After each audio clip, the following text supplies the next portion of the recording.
Clark's career high unfortunately was not enough to get the win for the Indiana Fever. I'm up quite late tonight, like I'm in France right now. It is 3 a.m. and I've been watching this game in its entirety. And then obviously I've watched the start of the Chicago Sky game. It seems like Angel Reese had an unbelievable first half. So as soon as I'm done recording this, I'm going to start watching that game. And obviously I'm just looking to if you do see me looking to this side, let me put it this side so it looks a bit more natural. Yeah, I will be keeping my eye on the phone just to keep an eye on this game because it's a 7-point game currently and LA have the ball. It's looking like LA are going to win. Before we get on to the main part of this video, if you guys are new to the channel, subscribe. We're trying to 4,000 subscribers as soon as possible. We upload more basketball content here than anywhere else. Anyway, now let's get on to the video. But this was a unbelievably good game in general from Caitlin Clark. There were a couple of stages where it wasn't great, but like you can put it down to rookie mistakes. At the end of the day, rookies are going to make mistakes, and it happened two possessions in a row where Caitlin Clark did turn the ball over twice, doing the same thing twice. So they kind of overplayed the 3-point shot. She drove to the basket and she tried to kick it out to the corner, and twice the Sparks players basically collapsed in and got their hands on the ball for 2 consecutive turnovers. Like they were 2 very, very bad possessions from her. And if I'm Caitlin Clark, I have that Kelsey Mitchell. I have the Kelsey Mitchell attitude of just not giving a flying fuck about how many shots I missed. Because both of those times going to the basket, there was like a 50-50 chance of her getting fouled or just scoring. And she's got to be more okay with missing the layups. And I think it was caused by the previous two or three possessions earlier when Aliyah Boston did get an and one on it, but Caitlin Clark did have effectively an open layup. She had basically an open layup. She blew it. There was some defenders there. Juju was there. And then Aliyah Boston came for the offensive board and got the and one. So it seemed that kind of shook her a little bit. The help defense that they play. Cameron Brink's presence kind of seemed to shake her a little bit. And they were just some struggles. So I might as well talk about the struggles a couple of possessions first before we're talking about just her play in general. So defensively, she was much, much better. She's played passing lanes extremely well. Her weak side help defense was very good. Her on-ball defense is still a bit of a struggle, but there were a lot of situations that, like, I'm going to talk about the Christie side's just incompetence in a video a bit later. It was one of the worst coached games I've seen. And it just, some of the stuff doesn't make sense. But Caitlin Clark she shot a decent enough, like 33% from 3 is fine. Like that's the equivalent of 50% from 2 in the WNBA, that's fine. She shot just under 50% from the field. She shot a high percentage from the free throw line, shot over 80%. She got fouled a lot. She drew a lot of them. So that's all you can want from her in a game. Like 25-5, and of the 7 turnovers she had, a few of them were bad. A few of them are like, there's acceptable turnovers and there's not acceptable turnovers. Like if you turn the ball over because, I mean, you're getting hacked and the refs aren't calling it, fine. Like she got called for a travel where, look, I don't know whether it was a travel or not, but you just don't call that foul. It's like sometimes in the NBA, if there's somewhere nowhere near a player and they have a 50-50, is it a travel, is it not a travel? You don't call it. You just don't call it. Like, and that's one of the things I don't like with WNBA refs is they will let the game be a bloodbath. Like I genuinely, Rakia Jackson, I think it was on Wallace, pump faked, shoulder barged into her face, and because she got basically shoulder barged in the face, and I'm not gonna lie, like Rakia Jackson thankfully didn't do it hard enough, but that exact play, I saw someone only last week get their nose broken by it. Like, if that happens in an NBA and someone shoulder barges in someone's face like that, they're probably breaking their nose. Like, and because she basically was put in a situation where she could have gotten hurt and leaned, basically put her hand towards her face, it was considered moving. It is genuinely some of the worst refereeing I've ever seen. And like, obviously some bias, I'd rather the Fever win this game. I'm going to look at it like that, but it's horrible. Like late in that game, Caitlin Clark literally just got a perfectly good interception. Nowhere near, like there was no contact, a complete phantom foul on Rakia Jackson, hit the ball off Jackson's hand to go now. It would have been a 6-point game with 2 minutes to go, and the Fever would have had the ball. Instead, it was a 6-point game, and the Sparks had free throws because of the referees going to the monitor and doubling down on a phantom foul. Like, I just don't get some of the refereeing decisions. But you got to give credit where credit's due to the Fever, because obviously if you guys expect me to go to town on the Christie side subs, I'll talk about it now. Like, with 4 minutes to go in the third quarter, the Fever were firing on all cylinders. Caitlin Clark was playing really well. Aliyah Boston and Caitlin Clark's combination was doing extremely well. That third quarter was the best quarter they played together. And she took Caitlin Clark out of the game. Yeah. She took Caitlin Clark out of the game again. And, like, I get it, giving her a rest. Not for 4.5 minutes. And then, they're up by 7. The Sparks go and hit back-to-back-to-back three-point shots. She still doesn't call a timeout. She doesn't call a timeout until they're down by 4 points.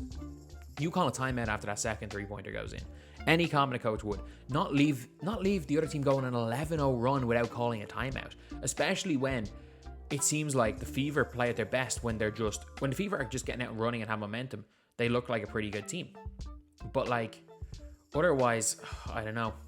But Aliyah Boston just hit her second three-point shot. Like, Caitlin Clark, what is she going to end with? Like 7 assists? 24, 6, and 7 or something? Like, she's going to end the game with, 28, 5, and 6 with 3 steals and 3 blocks. Like, that is stat sheet stuffing if I've ever seen it. Like, that is an impressive game for Caitlin Clark there. Aliyah Boston definitely had her best game. And she rebounded well. She hit a couple of jump shots. She's rolling into better positions. When Aliyah Boston gets her, like, when she gets back into the shape she was in last year, okay, now I'm starting to see it. Now I'm starting to see situations where her and Caitlin Clark can fit together, especially in the half court. Because Caitlin Clark was moving much better without the ball. In the situations where she was getting the ball, what she was doing really well with Clark, and it's only going to improve.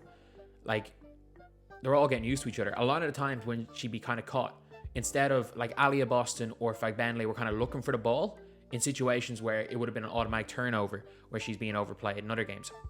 And would get it to them and immediately cut off them. Like, didn't have the most success because, look, a couple of times Caitlin Clark was cutting off, was struggling a couple of turnovers, but look, that's going to get better. Like, this was a career night. Like, 28, 5, 6, 3 steals, 3 blocks. Like, I know they lost, but at the end of the day, if we are judging rookies by wins and losses, then, I don't know, is Ben Simmons the greatest rookie of all time? Is Ben Simmons the greatest rookie since the one and done era? When players weren't coming in at 23? Maybe. Like, if we're talking about that, is Ben Simmons, heck, I don't know why I said Ben Simmons is, I'm trying to think what rookies, is Jason Tatum, who finished 3rd in Rookie of the Year that year, the best rookie because he got the team to the Eastern Conference Finals? Maybe. Or best rookie. Should he have been the best rookie that year? I mean, in hindsight, yeah, probably. But I'm just trying to think off the top of my head, like, we can't judge rookies. Like, does Wembanyama suck? Is Derek Lively better than Wembanyama? That's the thing. Is Derek Lively better than Wembanyama? Because if you are criticizing Caitlin Clark for doing this in a loss, because some of Wemby's best games were in losses. The Fever are getting better. The Sparks just shot the lights out. Like, McDonald shot extremely well. Nurse shot the lights out. And the big thing with, and obviously Hamby is one of the best players in the league. I don't know why they insist on playing Cameron Brink so few minutes. Like, I get it, Hamby needs to play a lot of minutes and Uru has to come in, but, like, their defense is a million times better with Cameron Brink on the floor. It just is. So, I don't know. Like, Uru gets some boards, she's big. But Cameron Brink needs to be a bigger part of just a team in general. Rakia Jackson had a good game. A really good first half. Bit of a very quiet second half. But all in all, like, got to give credit to the Sparks. Like, look, the Sparks, every game the Sparks have lost has been close. And every game they've won has been close. So these are a team that are competing with everybody. And sometimes, look, you're going to win. Sometimes you're going to lose in those close games.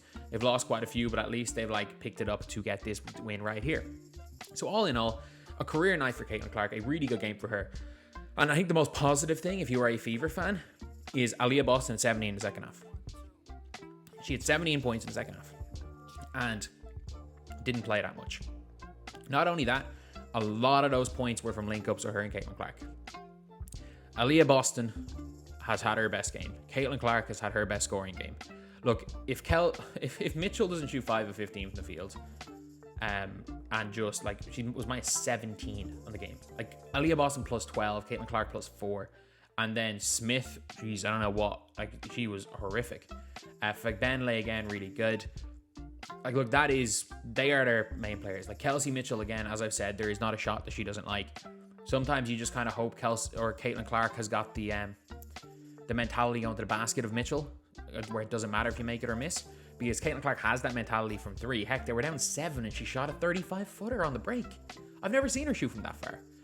But, yeah, like that well and truly was a game that there are positives, there are negatives from it. Like, those 2 turnovers from Clark were very poor, but also the referees screwed them. If Aliyah Boston, with the way she was playing, was able to stay on the floor more in that second half, if Caitlin Clark, there was a couple of awful calls. If that phantom foul doesn't go their way and it's 2 minutes with the ball 6 points down, you just never know what's going to happen. But yeah, look, there's positives. This is a bad basketball team, and we got to stop judging a bad basketball team purely on wins and losses, because they're not going to be good this year. If we judged a bad basketball team by wins and losses, we would have basically said the 2018 Aces with A'ja Wilson and Kelsey Plum sucked. But in reality, all that their losing got them Jackie Young, and was a big reason why they're the best team in the WNBA right now. So, look, you got to see the positives. You got to see the positives. The Aliyah Boston had her best game. The Caitlin Clark had her best game. That Fagbenle is the perfect player to play with the 2 of them. The rest of them were just terrible. The referee decisions went against them. The Sparks didn't miss. And Christy Sides is incompetent.